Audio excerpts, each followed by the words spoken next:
ndahamya ko moto yanjye ari imwe muri moto ziba zisa neza mu mujyi wa Kigali, kandi noneho nkubwiye ukuntu noza moto yanjye wakumirwa. Ngewe uzi ko najya ndenza litiro 3 z'amazi mu koza moto.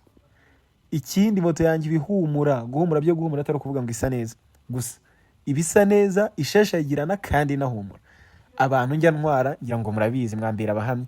So ubushize rero nabwiye ukuntu guhinduranya kasike abantu bashaka kuba bakwanduzanya uburwayi cyangwa se umuntu akaba yabangamirwa n'impumuro mbi. Ariko mbabwira yuko hari company yitwa Zeben Gesh Cosmetic ifite imiti isukura kasike, ikoza moto ndetse n'ibindi nk'ibyo. Ubu ngubu rero ndi kubereka ukuntu moto yanjye umunsi wa mbere menye izi product twayogeje dukoresheje litiro zitarenze 3 nazo ubanza zitagera. So ahangaha rero barabanje bayitera umuti nyine isabune inica n'ama microbe, hanyuma tugenda tuyoza rya vumbi ryose rivaho.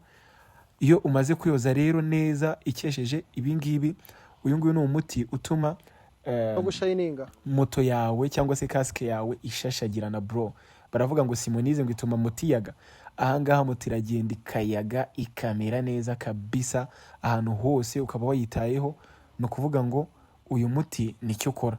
No kuvuga ngo barabanza bagashyiraho umuti nyine wo kuyoza bisanzwe, uvanga n'amazi warangiza ukoza moto yawe nyine ukagenda ushyiraho warangiza ugahanagura. Ubutaha rero nzabereka imiti ndetse n'aya masabune ukuntu bimeze n'ukuntu bikora.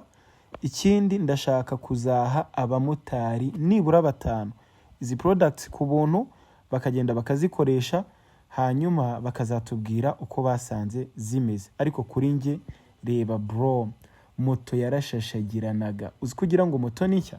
So ubutaha rero tuzabonane mbereka ukuntu gahunda zimeze.